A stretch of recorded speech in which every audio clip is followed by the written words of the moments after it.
It all started on a cold December morning.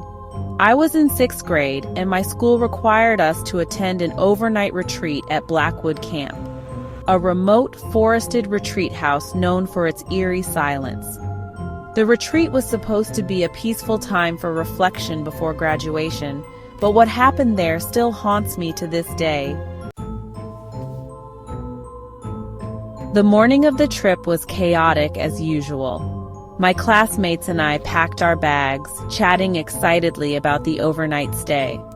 We arrived at Blackwood Camp by noon, greeted by towering trees and an old creaking building.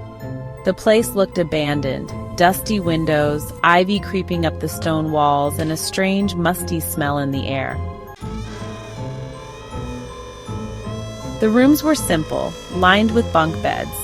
My friends Lisa, Andy, and Mia chose beds near the window, hoping for fresh air since there were no electric fans. The first day went by smoothly, prayers, games, and a long hike in the woods. But things started getting strange that night. After dinner, I went to the bathroom alone.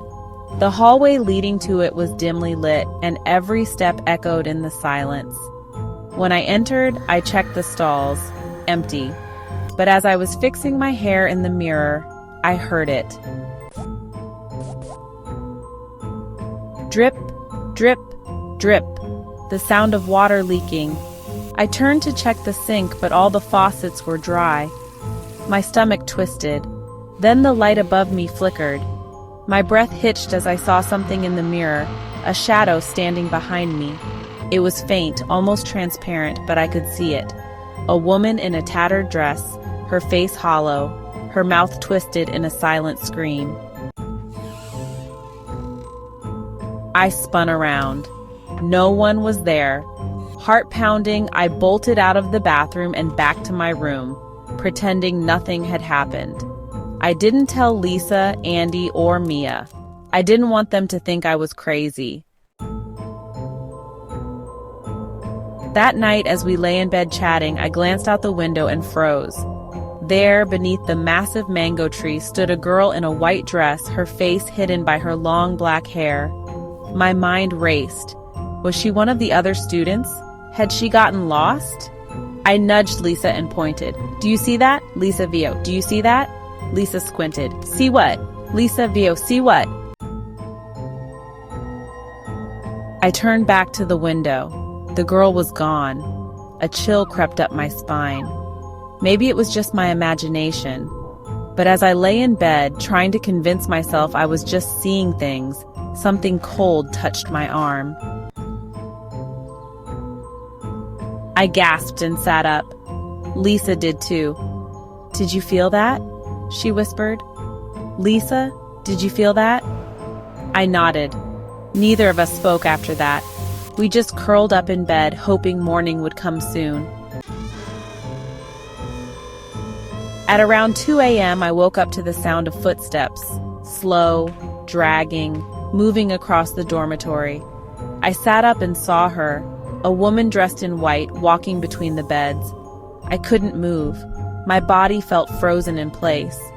As she neared my bunk, I got a good look at her face.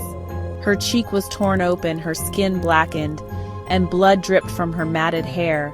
Her eyes, they weren't in their sockets anymore. I trembled violently. My breathing turned shallow. Lisa beside me was shaking too. Then suddenly, she turned her head toward us. Lisa let out a muffled scream and covered her mouth. The woman smiled. I squeezed my eyes shut, praying she would go away. I must have dozed off at some point because I was jolted awake again by whispers. This time, multiple voices murmuring things I couldn't understand. Then, a scream. One of my classmates, Hannah, bolted upright. "She's coming from the bathroom," she cried. "Hannah, she's coming from the bathroom." Everyone in the dorm woke up. Andy and Mia ran to Hannah's bed, trying to calm her down. "I saw her," Hannah sobbed. "A nun. She walked past me, but when I looked at her face, there was nothing. just darkness. Hannah, I saw her, a nun. She walked past me, but when I looked at her face, there was nothing, just darkness. Some of the other girls confirmed they had seen her too. No one could sleep after that. We stayed up, whispering about what we had seen. By the time the breakfast bell rang, our faces were pale from exhaustion. We were relieved nothing else happened the following day. The second night came and we were ready to sleep, hoping for a quiet night. But at 3 a.m., I woke up to the feeling of someone standing next to my bed. I refused to open my eyes. A cold breath brushed against my ear, and then in a whisper so low I barely heard it, a voice giggled and said, "Welcome back." I never stayed in another retreat house again.